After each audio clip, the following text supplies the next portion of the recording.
Welcome to math axis. तो जैसा कि आप सभी को थंबनेल देख करके पता चल गया होगा कि आज के वीडियो का टॉपिक क्या है। तो वीडियो शुरू करने से पहले मैं आपको कुछ बातें बताना चाहूँगा। तो जैसा कि आज तक हम लोग क्लास 9th पढ़े हैं, क्लास 8 पढ़े हैं, क्लास 6 पढ़े हैं, क्लास 7 पढ़े हैं। पिछले जो भी क्लासेस हमने पढ़े हैं उसका हमने एग्ज़ाम दिया होगा, उसके एग्ज़ाम का हमें रिजल्ट मिला होगा। लेकिन अब जो आपका आने वाला क्लास 10th है, नया क्लास, इसका जो रिजल्ट होता है आपके लाइफ में एक बहुत ज़्यादा इंपॉर्टेंट रोल प्ले करता है।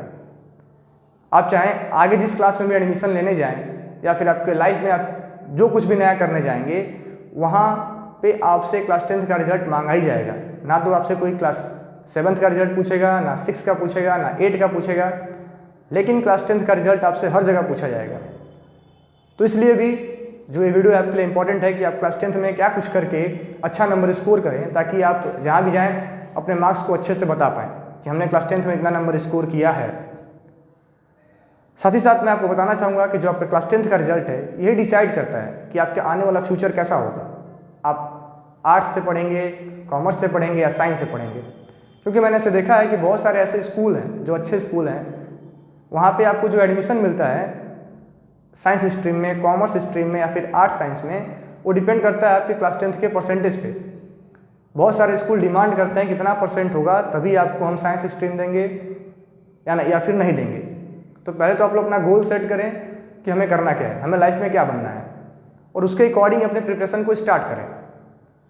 देन आगे हम लोग बात करेंगे कि क्या कुछ होता है क्लास 10th के एग्ज़ाम में और क्लास 9th के एग्ज़ाम में, क्या डिफरेंस होता है क्लास 10th या फिर कह सकते हैं क्लास 10th और क्लास 8 के एग्ज़ाम में, जो भी पीछे क्लासेस थी उनके एग्जाम पैटर्न में और क्लास 10th के एग्जाम पैटर्न में क्या डिफरेंसेस हैं। देखिए होता क्या है कि जिसके पहले हम लोग चाहें जिस भी क्लास में पढ़ाई कर रहे थे, क्लास 8 पढ़े हैं, 9th पढ़े हों, 7th पढ़े हों, वहाँ होता क्या है कि जो भी आपका सिलेबस है उसको आपके स्कूल के टीचर डिसाइड करते हैं कि हमें किस चैप्टर को कौन से सेशन में पढ़ाना है, क्वार्टरली में पढ़ाना है, हाफरली में पढ़ाना है या फिर एनुअल में पढ़ाना है। स्कूल के टीचर ही आपका पेपर क्रिएट करते हैं, अपने अकॉर्डिंग वो लोग पेपर को अरेंज करते हैं, सेट करते हैं, बनाते हैं। साथ ही साथ आप क्लासरूम में वही सेम टीचर पढ़ा रहा होता है, तो करते क्या है कि जो इंपॉर्टेंट क्वेश्चन उनको लगते हैं उसकी प्रैक्टिस वो रेगुलर बेसिस पे आपके साथ करते रहते हैं, आपको कराते रहते हैं, और धीरे धीरे आप उन क्वेश्चन को आप समझ जाते हैं, उन क्वेश्चन को आप सीख जाते हैं और अपने एग्जाम देने चले जाते हैं और आप अच्छा नंबर स्कोर करते हैं। लेकिन क्लास 10th में ऐसा होने वाला नहीं है, क्योंकि जो क्लास 10th का पेपर है वो बोर्ड के द्वारा आता है, आपके स्कूल के टीचर का उसमें कोई कह सकते योगदान नहीं है। तो हमें जो कुछ भी पढ़ना है अपने सिलेबस के अकॉर्डिंग पढ़ना है, साथ ही साथ हर एक कॉन्सेप्ट को समझते हुए पढ़ना है, क्योंकि आपको टीचर को भी नहीं पता है कि आने वाले समय में बोर्ड के एग्जाम में कौन सा क्वेश्चन पूछा जाएगा। तो आपके लिए हर एक क्वेश्चन इंपॉर्टेंट है, हर एक क्वेश्चन को आप अच्छे से पढ़ें और काफ़ी अच्छे से समझें। साथ ही मैं आपको बताना चाहूँगा कि जो आपका क्लास 10th का एग्जाम है उसको 2 टर्म में डिवाइड कर लिया गया है, टर्म 1 एंड टर्म 2। जो ये 2 टर्म्स का पेपर आ रहा है, टर्म 1 जो है आपका ऑब्जेक्टिव हो रहा है एंड टर्म 2 सब्जेक्टिव हो रहा है। तो पहले आप लोग ने टर्म 1 एंड टर्म 2 के सिलेबस को पता कर लें और उसके अकॉर्डिंग अपने प्रिपरेशन को स्टार्ट करें। साथ ही बच्चों के दिमाग में बहुत ही एक ज़्यादा कन्फ्यूज़न रहता है कि सर हमें कौन सी बुक से क्लास 10th में पढ़ना चाहिए या फिर कौन सी बुक नहीं पढ़ना चाहिए। देखिए अगर हम बुक्स की बात करें तो जो आपके क्लास 10th की NCERT की किताबें हैं, जो गवर्नमेंट की किताबें हैं NCERT, वो आपके लिए सबसे मस्ट है। मस्ट कहने का मतलब कि जो भी कुछ टर्म्स इन बुक्स में दिए गए NCERT के, ये सभी टर्म्स आपके जो एग्जाम्स होने वाले हैं टर्म 1 या फिर टर्म 2 उनके लिए इंपॉर्टेंट हैं। जो टर्म्स NCERT में दिए गए हैं उन्हीं से रिलेटेड क्वेश्चन आपसे बोर्ड एग्जाम में पूछे जाएंगे। तो NCERT तो आपके लिए सबसे ज़्यादा इंपॉर्टेंट है। लेकिन होता क्या है कि NCERT में बहुत ही कम नंबर ऑफ क्वेश्चंस होते हैं या फिर किसी भी चीज़ को काफ़ी शॉर्ट में समझाया जाता है। तो उस कॉन्सेप्ट को क्लियर करने के लिए हमें कोई ना कोई एक रिफ्रेशर फॉलो करना चाहिए। अब जरूरी नहीं कि आप करें, लेकिन मैं आपको सजेस्ट करूंगा कि अगर आपके पास टाइम है तो आप किसी ना किसी रिफ्रेशर को फॉलो करें, क्योंकि किसी भी चीज़ को डिटेल में पढ़ना बहुत ज़रूरी है। अगर मैथ्स की बात करें तो मानिए मैथ्स में आप चैप्टर 1 पढ़ते हैं रियल नंबर, जो आपकी टर्म 1 का सिलेबस है उसमें चैप्टर 1 है मैथमेटिक्स में रियल नंबर। तो अगर आप NCERT से पढ़ते हैं तो आप कॉन्सेप्ट तो समझ जाएंगे, लेकिन क्वेश्चन ज़्यादा आप प्रैक्टिस नहीं कर पाएंगे। और मैथमेटिक्स एक ऐसा कह सकते हैं कि सब्जेक्ट है जहाँ हमें प्रैक्टिस ज़रूरी है। तो क्वेश्चन का प्रैक्टिस करने के लिए हमें कोई ना कोई एक रिफ्रेशर लेना चाहिए।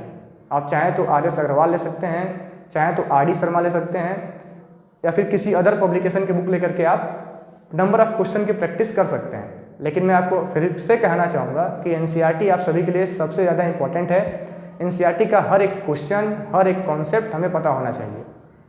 देन जो अगला टॉपिक है, जो अगला इंपॉर्टेंट पॉइंट है, वह यह है कि हमें अपना खुद का एक नोट्स बनाना होगा।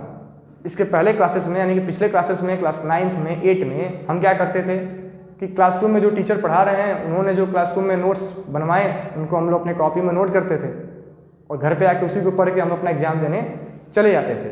लेकिन अब हम बड़े क्लास में जा रहे हैं, हमें क्या करना है, अपना स्कूल के टीचर का नोट्स बनाने के साथ साथ अपना खुद का भी एक नोट्स बनाना है। और मैं आपसे ये कहना चाहूँगा कि उसको आप अपने लैंग्वेज में बनाएं। अपने लैंग्वेज में कहने का मतलब कि आप बुक्स के लाइन को ना नोट कर दें कि ये मेटल्स का डिफिनेशन है तो इसको हमने लिख दिया।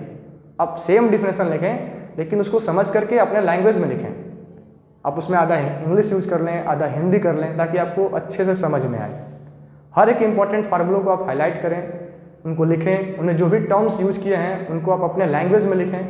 क्योंकि अगर आप खुद से नोट्स बनाते हैं तो आपके पूरे चैप्टर का कॉन्सेप्ट आपको क्लियर होगा। लेकिन अगर आप किसी दूसरे का नोट्स फॉलो करेंगे तो आपको उतने अच्छे समझ में नहीं आएगा। तो ये काम तो हमें करना ही करना है कि हमें हर एक चैप्टर का अपना खुद का नोट्स बनाना है। दूसरा और जो सबसे इंपॉर्टेंट पॉइंट है, कंसिस्टेंसी।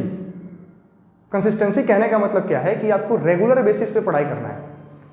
ऐसा देखा गया है कि जो एक लड़का टॉपर है और एक एवरेज है, दोनों में एक ही चीज़ का डिफरेंस है, रेगुलरिटी का। जो टॉपर लड़का है वो रेगुलर बेसिस पे पढ़ाई करता है, वो डेली 2-3 घंटे पढ़ेगा लेकिन पढ़ेगा। लेकिन जो एवरेज स्टूडेंट है वो लोग क्या करते हैं कि पूरे महीने भर मस्ती करेंगे और जब एग्जाम आएगा तो लेके बुक बैठ जाएंगे पढ़ने और डेली 10 घंटे पढ़ाई कर रहे हैं। तो ऐसा करके हम लोग अपने एग्जाम में तो नंबर स्कोर कर लेंगे, लेकिन जो आप रेगुलर बेसिस पे 10 घंटे पढ़ाई किए हैं एग्जाम के 5 दिन पहले से, वो ज़्यादा दिन तक आपके दिमाग में रहने वाला नहीं है। क्यों? क्योंकि आपने प्रैक्टिस किया नहीं, बस आप एग्जाम के पॉइंट ऑफ व्यू से पढ़े थे। लेकिन जो टॉपर लड़का है वो रेगुलर पढ़ाई कर रहा है, सिलेबस अपना कंप्लीट कर रहा है, उसको रिवाइज कर रहा है, तो उसके दिमाग में बना रहता है और वो नंबर भी अच्छा स्कोर करता है और आगे भी तैयारी उसकी बढ़िया होती है, यानी कि अगले क्लास में भी वो अच्छे से अपनी तैयारी करता है। तो मैं आपसे यही कहूँगा कि रेगुलरिटी फॉलो कर रहे हैं, रेगुलर बेसिस पे पढ़ाई करें। देन जो आखिरी इंपॉर्टेंट पॉइंट है कि हम लोग करते क्या है कि हम 2 सब्जेक्ट्स मैथ और साइंस पे ज़्यादा फोकस करते हैं। मैथ्स की हम कोचिंग भी करते हैं और साइंस की स्कूल में भी पढ़ते हैं और घर पे भी पढ़ाई इसी करते हैं। हम लोग बाकी सब्जेक्ट्स हैं, Hindi, English, social science, computer, इनको इग्नोर करते हैं। कहने का मतलब बस इनको एग्जाम के टाइम पे पढ़ते हैं। ऐसा हमें नहीं करना है, हमें इनको भी साथ में लेके चलना है। आप आधे घंटे ही इनकी पढ़ाई करें लेकिन इनको भी साथ में पढ़ते रहें। आप इंग्लिश को भी टाइम दें, हिंदी को भी टाइम दें, संस्कृत को भी टाइम दें, कंप्यूटर हो तो कंप्यूटर को भी टाइम दें, क्योंकि ईजी सब्जेक्ट हैं। अगर आप डेली इनको थोड़ा थोड़ा पढ़ते हैं तो आपके एग्जाम के समय तक काफ़ी अच्छे से आप इनको प्रिपेयर कर चुके होंगे और इनके वजह से आपका नंबर बोर्ड एग्जाम में काफ़ी अच्छा आएगा। तो ये कुछ ऐसे पॉइंट्स थे जिनको हमें फॉलो करना है अपने क्लास 10th में। और मैं आप सभी को बताना चाहूँगा कि जो आपका ये चैनल है मैथ एक्सिस, इस पर आपको क्लास 10th का कंप्लीट मैथ का सिलेबस पढ़ाया जाएगा। तो आप लोग हमारे चैनल को लाइक कर लें, सब्सक्राइब कर दें, वीडियो को लाइक कर दें। मैं आपको बताना चाहूँगा कि जो आपका ये आने वाला क्लास 10th का टर्म 1 एग्जाम है या फिर टर्म 2 एग्जाम है, इसमें आपको क्लास 10th के एनसीईआरटी का होल सिलेबस और साथ ही साथ आपका जो एक रिफ्रेशर बुक है RS अग्रवाल, उसके हर एक एक्सरसाइज का सॉल्यूशन कॉन्सेप्ट आपको बताया जाएगा।